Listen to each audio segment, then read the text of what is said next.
So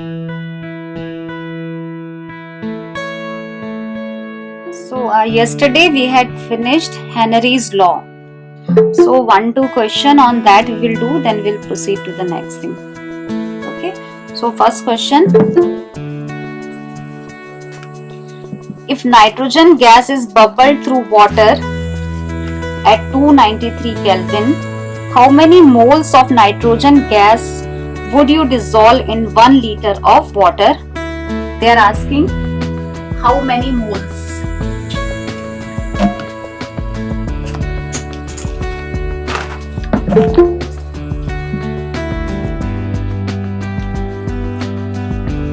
How many moles of nitrogen you will dissolve in 1 liter of water? Okay. Assume that nitrogen exerts a partial pressure. Assume that nitrogen exerts a partial pressure of 0.987 bar. Pressure exerted by nitrogen is 0.987 bar. Given that Henry's law constant for nitrogen at 293 Kelvin is 76.48 bar. Okay, kilobar, sorry. So Henry's law constant, that is KH for nitrogen gas, is 76.48 kilobar. So we convert it into bar. So it will be 76480 bar. Direct we are writing. Okay, converting it into bar. Now how many moles of nitrogen in 1 liter of water? This we have to calculate. Simply first we will go to the formula, that is P is equal to KHX. That the pressure exerted by the gas is directly proportional to its mole fraction. So P is given 0.987. KH is also given 76480. Easily we can calculate X, that is mole fraction. So X is equal to 0.987 upon 76480. That comes to be 1.2 into 10 to the power minus 5. 1.2 into 10 to the power 29 into 10 to the power minus 5. Now this is the mole fraction. In question they are asking how many moles of nitrogen in 1 liter of water. So mole fraction, this is mole fraction of nitrogen. So from the formula, mole fraction of nitrogen will be equal to number of moles of nitrogen upon number of moles of nitrogen plus number of moles of water, because the solution is made in water. Now because we have to calculate number of moles of nitrogen, how many moles of nitrogen, they can be calculated with the help of mole fraction, but we will have to neglect the term in denominator this, because as compared to the number of moles of water, always the number of moles of solute will be less. Second thing, it will become too complicated if we keep it in the denominator as well. So we can, if this value is given to us, suppose the number of moles of nitrogen were given and water we have to calculate, then we can write the value both the times. But because we have to calculate this value, so we will eliminate it from the denominator.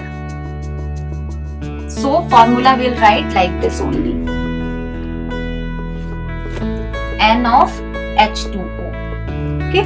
Now this we have to calculate. This is already calculated here.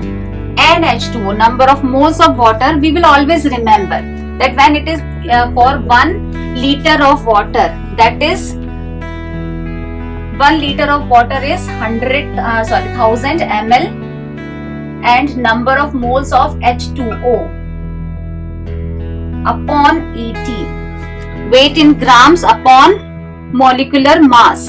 Though it is 1000 ml, but because density is 1, so it will be 1000 grams in mass also. Okay, so weight in grams upon molar mass, this comes to be 55.5 moles of water. So whenever NH2O is needed, For 1 liter of water, it will always come 55.5. You can directly keep the value of it also. Okay, so again, XH2O is 1.29 into 10 to the power minus 5.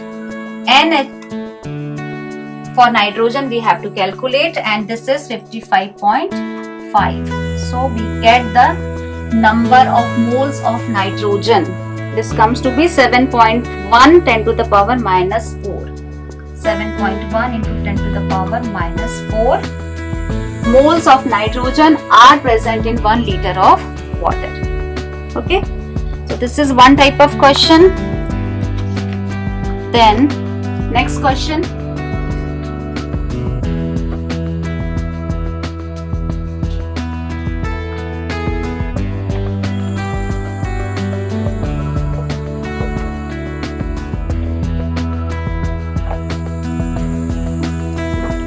Next question is, H2S is a toxic gas with rotten egg-like smell. It is used for qualitative analysis. If the solubility of H2S in water at STP, standard temperature and pressure, is 0.195 molar. Solubility is 0.195 molar, small m. Okay, calculate Henry's law constant. Okay, again the same thing. This is molarity, that means 0.195 moles of H2S, because it is for H2S, are dissolved in 1000 kg of water. 1 liter of 1 kg of water, 1000 gram of water. Okay. Now calculate Henry's law constant. We have to calculate Henry's law constant. Again the formula P is equal to KHX. Now pressure is not given. Again I am reading question. H2S, a toxic gas with rotten egg-like smell, is used for qualitative analysis. If solubility of H2S in water is at STP is 0.195 molar. That means number of moles of H2S are given. Because it is molality, so they are dissolved in 1000 grams of water. This is also given. And at STP it is given. So at STP the pressure value will be 0.987 bar. Okay, so pressure we can keep. We have to calculate KH, Henry's law constant. X we don't know.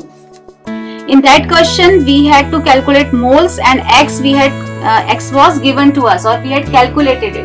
In this question we are given moles and we have to calculate X, and then simply we can calculate the value of KH.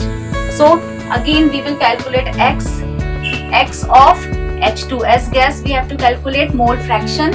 So it will be number of moles of H2S upon number of moles of water plus number of moles of H2S. So either we can neglect it in denominator, or they are given, so we can even add it. So little change will be there in the answer value.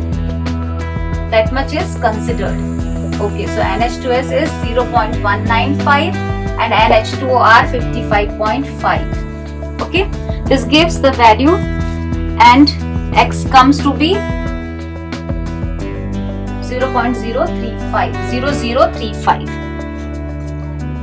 Again X we have, multiply this value 0.0035, and KH value we can have 0.987 upon 0.0035. So we can calculate the KH. So in such questions either moles are given, X you have to calculate, or X is given, moles you have to calculate. Okay, the answer is 282 bars. Okay, now we proceed to the next part of this chapter. So yesterday we had discussed about Henry's law, and Henry's law is based on the vapor pressure of gas dissolved in a liquid. Okay. Now today we will talk about liquid solutions.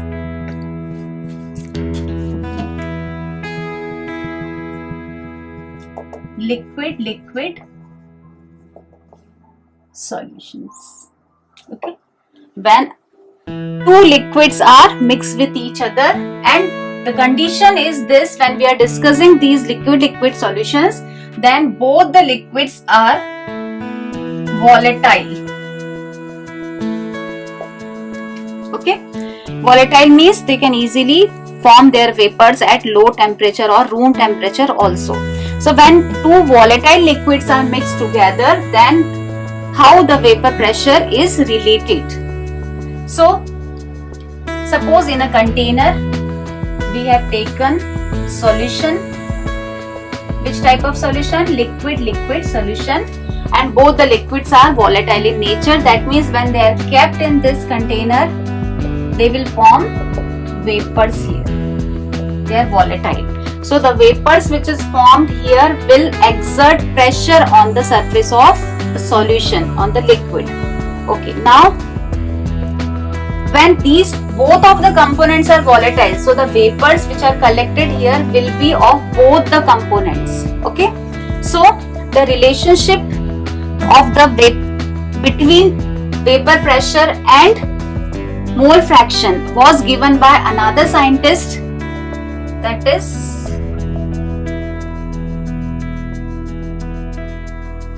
Raoult's law. As for gas and a liquid solution, Henry's law is applicable.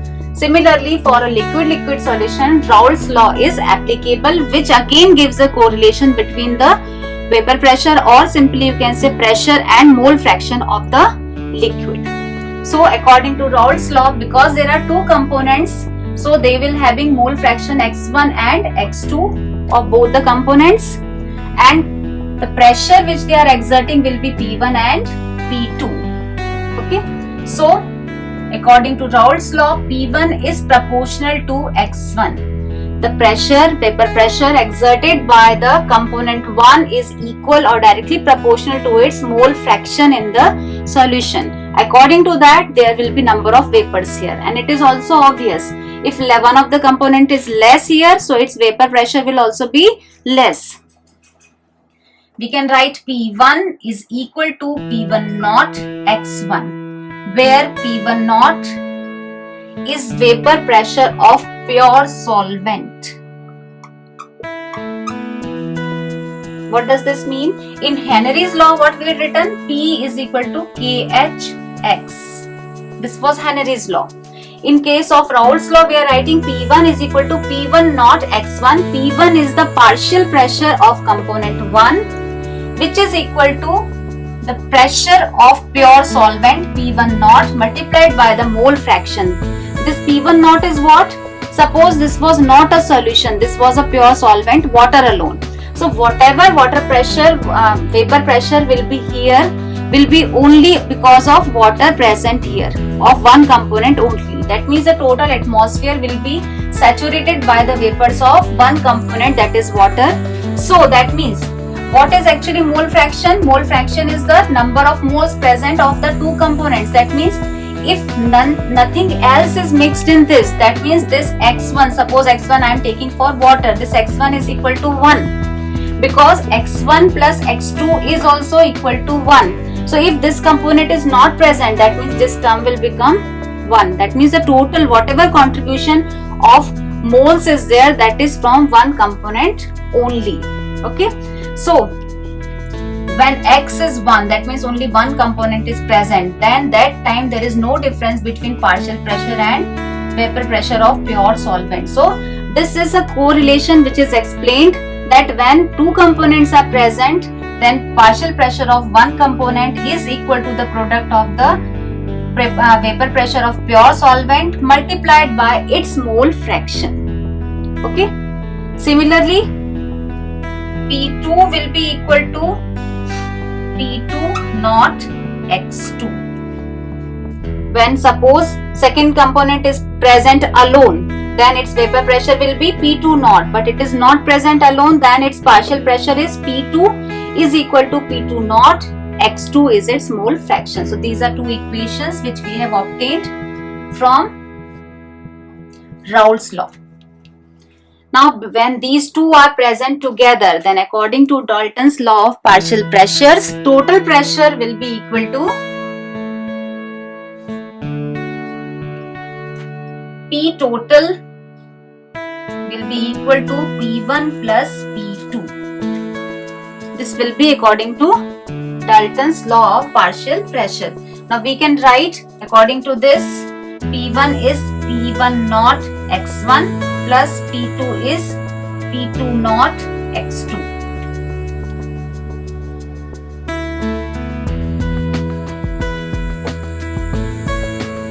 Okay, now we know that x1 plus x2 is equal to 1. Okay, so x1 can be written as 1 minus x2. So I will write here P1 naught 1 minus x2 plus P2 naught x2. This can be written as P1 naught minus P1 naught x2, multiplying this here, plus P2 naught x2.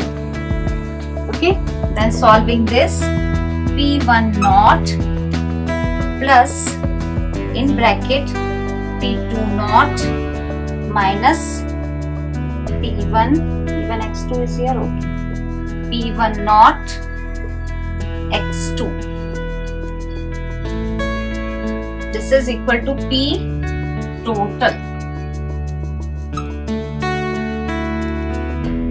Now this is a expression which can be used for calculating the total pressure when two components, both of them are volatile, are present, and we can express this equation in terms of mole fraction of any one component. Here we have replaced x1, we could have also replaced x2 in terms of x1. So any of the two can be replaced and we can calculate the P total with the help of mole fraction of only one component if it is given.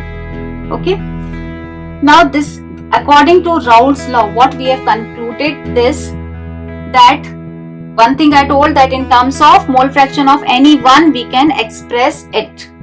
Now if graphically we want to represent what we have discussed for Raoult's law, great.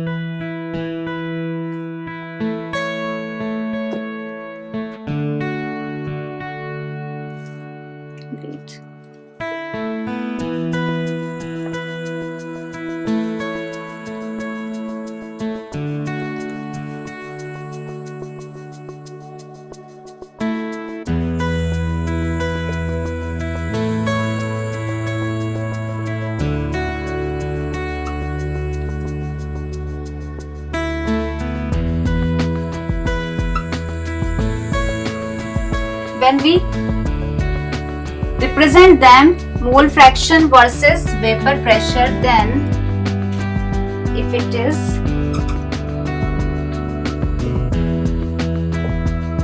x1 is equal to 1, x2 is equal to 0, x2 is equal to 1, then x1 is equal to 0. These are two extremes.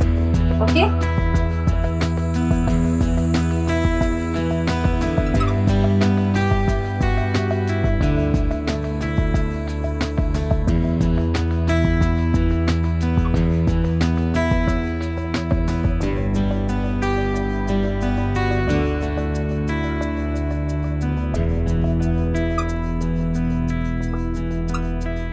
Now see, what we are seeing on this axis, what I have shown is that x1, that is the mole fraction of x1 is 0 when two components are there, and let us consider that x1 component is 0. That means x2 will be 1 because x1 plus x2 is equal to 1. So if this component is 0, that means x2 is 1. So whatever vapor pressure is there, that will be P on because of only the second component. So it will be P2 naught, that is the vapor pressure of pure second component. Similarly on this end we see x2 is 0, then x1 is 1. Okay, because x1 plus x2 should be 1. So if x1 is 1, that means there is no mole fraction of second component. That means it is a pure solvent.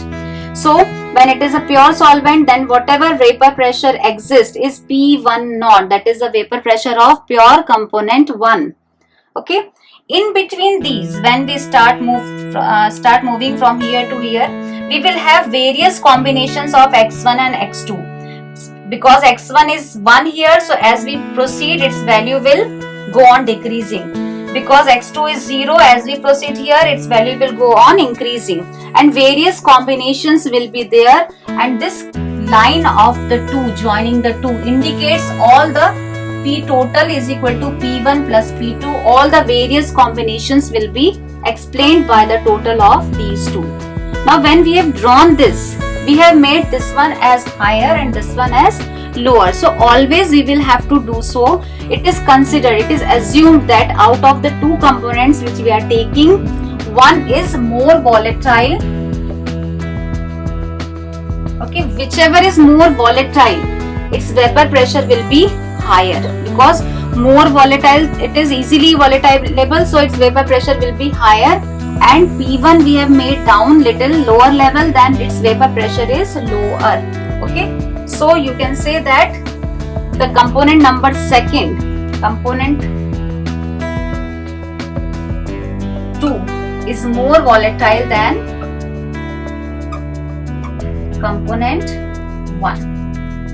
That is why its vapor, we have to assume it every time, and generally it is assumed like this only, that component second is more volatile than component 1. Okay, so this is the representation, that on both the ends we can take the pure vapor pressure of component 1 and component 2, but in between all that there will be varying combination of these two, which will give you the value of P total. Okay, this is the representation of Raoult's law, which we have seen in the mathematical form. Derivation is never asked for Raoult's law, but the graphical representation is required. Okay.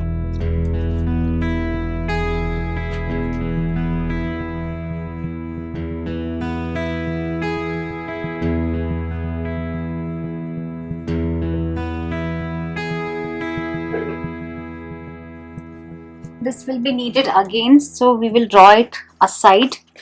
Now after this, one more thing is there, that x1 and x2 are the mole fractions of the components which are present in the solution. That means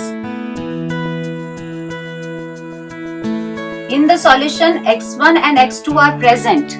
Okay, these are mole fractions of component number 1 and component number 2. Similarly, they have converted into vapors also. So Y1 and Y2 are the composition of vapor phase, or you can say mole fraction of the two components in vapor phase. So if x1 and x2 we have to calculate, we have Raoult's law formula. If we have to calculate Y1 and Y2, we also have the formula. Y1 is equal to P1 upon P total, and Y2 is equal to P2 upon P total. With the help of this, composition of vapor phase also can be calculated if it is needed in the numericals. Okay. Now, after this, if we consider a solution, solid liquid solution, though we had discussed yesterday about solid liquid solutions, once again we are coming to it. When liquid is volatile, the solutions which we have discussed yesterday, there was no essential condition of being volatile. But what we have discussed today, liquid, they must be volatile.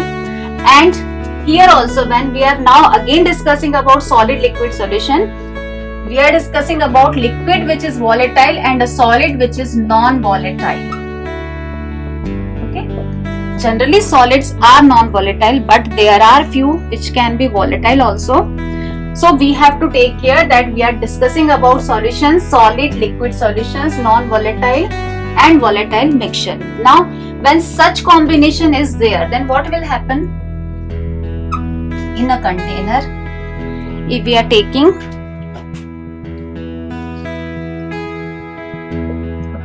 solute is here, suppose, and the rest part is solvent. Now see, because particles of these two are mixed, now vapor of solvent will come here in the, because it is volatile, so it will have vapors in the empty space. But because solute is non-volatile, then the vapors of this solute will not be present here. As it was in liquid solution, both components were giving vapors. Now suppose if I compare this solution to a solution, not a solution, pure solvent, this pure solvent is present in another container, then same thing, liquid is filled and vapor pressure, because it is a volatile solvent,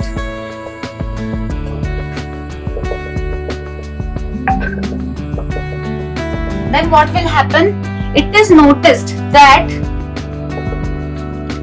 the vapor pressure of pure solvent is more as compared to the vapor pressure of solvent when it is having a non-volatile solute mixed in it. Why it is so? Because the solute particles are also occupying the surface. So what they will do? They will hinder the solvent particles to go into vapor phase. Because they are non-volatile, so their presence is obstructing the solvent particles to go into vapor phase, because evaporation is a surface phenomenon. It cannot take place from the bulk inside. Whatever is exposed on the surface, it can take place from there, and particles of solute are also on the surface after mixing, so they will not be evaporating. Only solvent has to evaporate. So vapor pressure of a solution having a non-volatile solute is always less than pure solvent.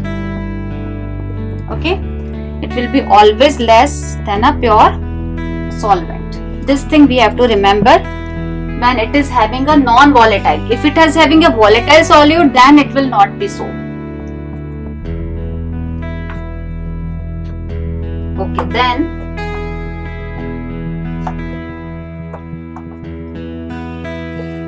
in this case, when we are discussing a solution of solid liquid solution having non-volatile solute, if the graph is drawn, then it will be only because of solvent, where it will be having x is equal to 0 and x is equal to 1, and this is the vapor pressure P1 naught, maximum vapor pressure. So whatever vapor pressure is existing is because of the vapor pressure of solvent and not of the solute. In this manner it will be represented.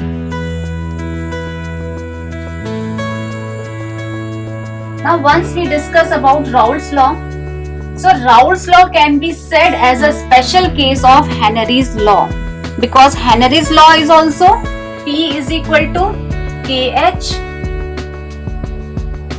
X, and this Raoult's law is also P is equal to P1 naught X. Okay, then only thing which is different is this.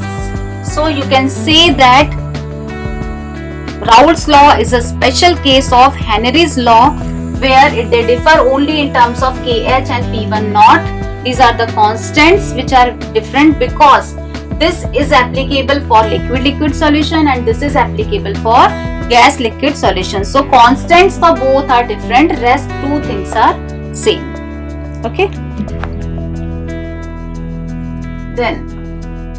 then we come to the beginning of next topic, that is ideal solutions.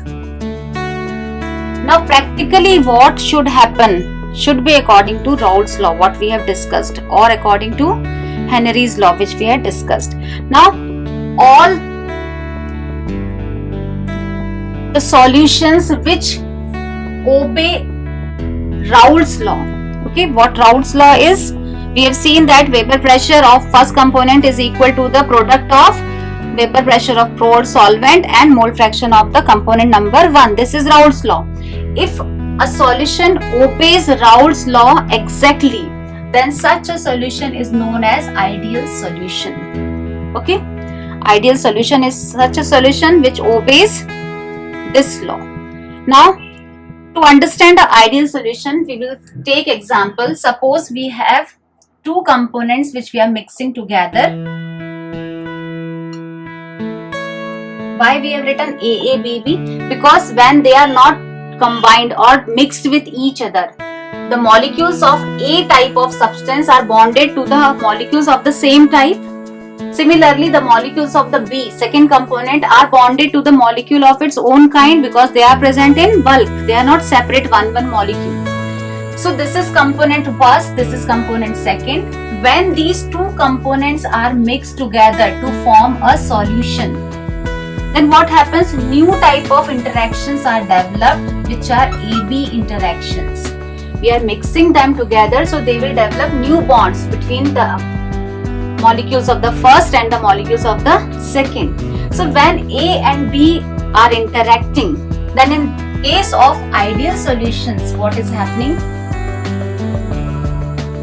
Which are obeying Raoult's law, that delta V mixing is 0 and delta H mixing is equal to 0.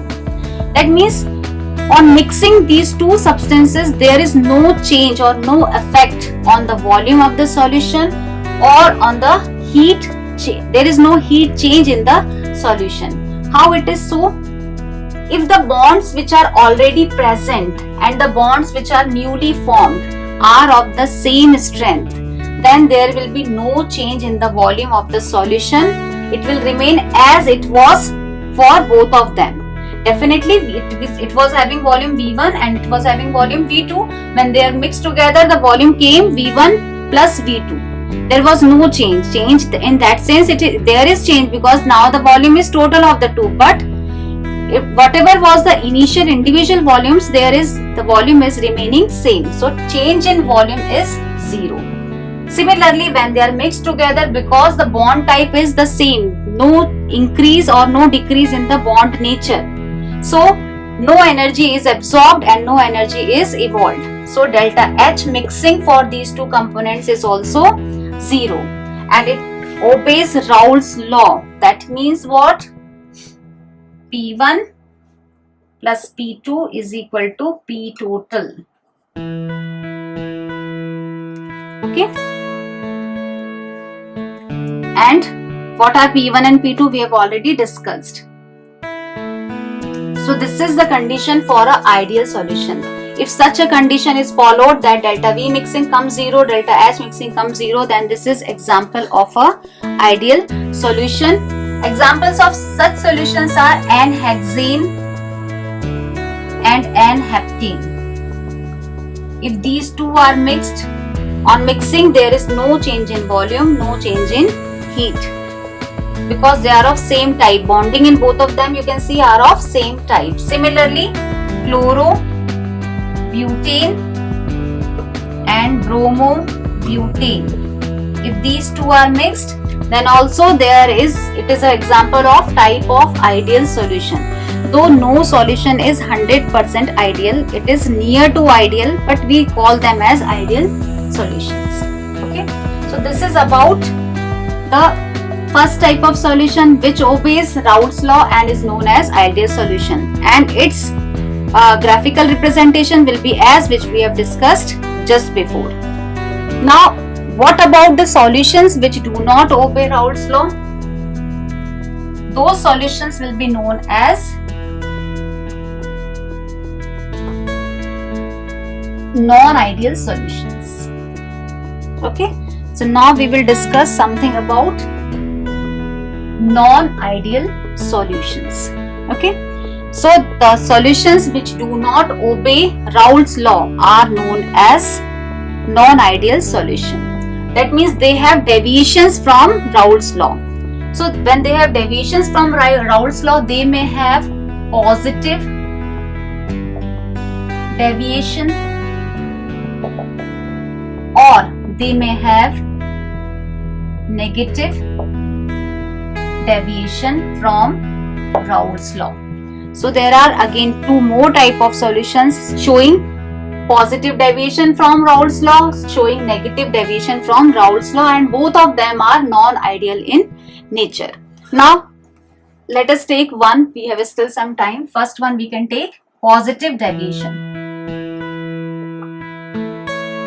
In case of positive deviation from Raoult's law, what happens when AA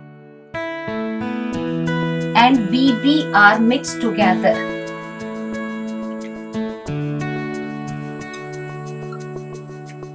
the new bonds which are formed between A and B are weaker bonds. The bond length is more, so bond is weak.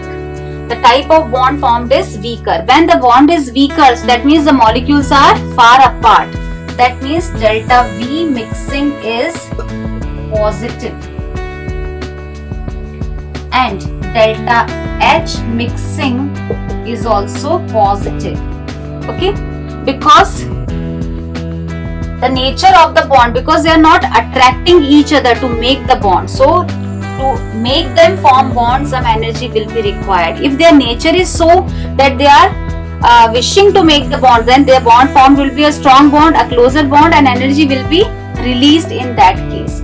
So delta V mixing is positive, delta H mixing is also positive. Okay, and according to Raoult's law, what is there? P1 is equal to P1 naught and X1. This is Raoult's law. Ideal solution will obey this, but if the solution is non-ideal, then P1 is not equal to P1 naught X1. It will not be equal to according to the Raoult's law. Delta V mixing will be positive, delta H mixing will be also positive. Okay. Example of such solutions are water and alcohol or ethanol solution is one of the example for positive deviation from Raoult's law. Okay. Can we do negative also? Just discussion we can do, then graphical representation we will do tomorrow. Okay. Similarly, in negative deviation, what will happen? The interaction AA and BB were present, and now the new interactions which are formed are AB type of interactions which are stronger bonds. So when the bonds are stronger, energy is released. So delta H mixing is negative, and because whatever bond they have, now the bonds are smaller, they have come closer. So delta V mixing is also negative, less. And again, because it is not obeying Raoult's law, P1 is not equal to P1 naught X1 or P2 naught or P2 not equal to P2 naught X2. Okay. So this is negative deviation from Raoult's law, that volume will decrease and heat will also be evolved, energy will be evolved. Example, we can write chloroform and acetone. Chloroform and acetone. Now you have to remember examples of this. So for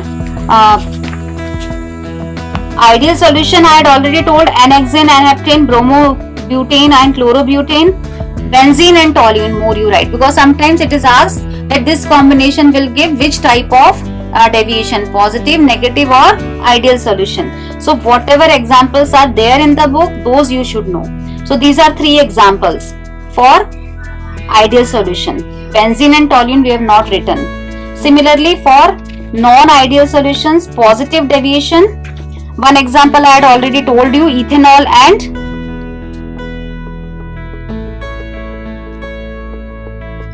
and water. Write more example, ethanol and acetone and carbon disulfide and acetone. These are two more examples of positive deviation. Negative deviation, chloroform and acetone I had told you, and phenol and aniline you write one more.